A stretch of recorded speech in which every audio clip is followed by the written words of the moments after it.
Hey B, here's my video response to you on my oldest folding knife.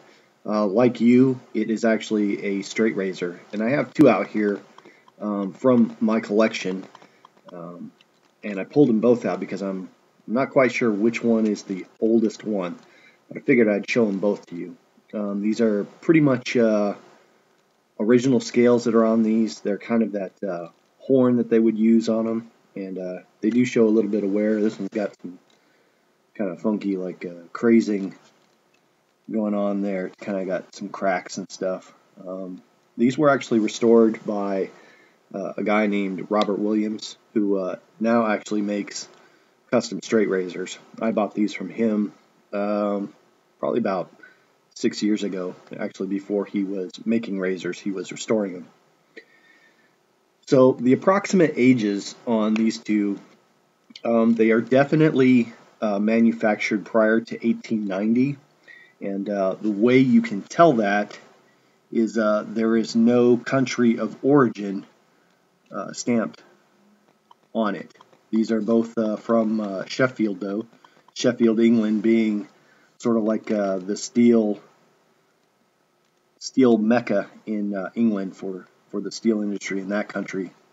Not unlike sort of Pennsylvania or New York were for us, and still are really. So this one says celebrated cast steel, set ready for use. And this one says F. Barnes and Company, Sheffield. So maybe this one is actually the older one, just by the way it says. Not quite sure though. And take a look there, you see there's a little bit of a lather etch that happened because it wasn't careful enough to get all of the soap out of either the scale that might have gotten on there that was on the razor, so it actually stained the carbon steel on these.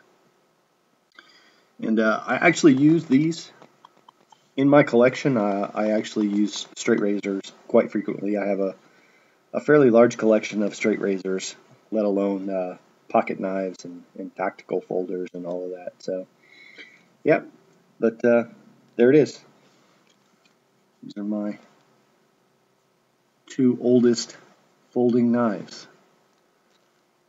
Big lip lappers. I guess I like my razors big, just like my my pocket knives.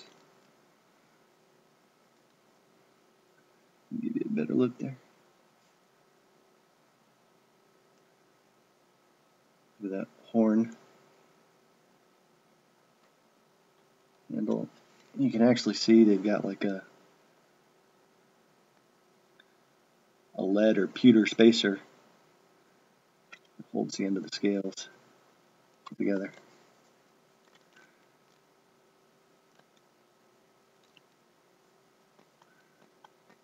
On that one, you can probably see right there some of that cracking and finish on the actual horn scale there.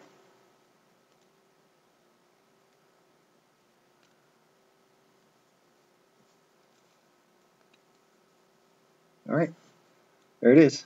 Thanks.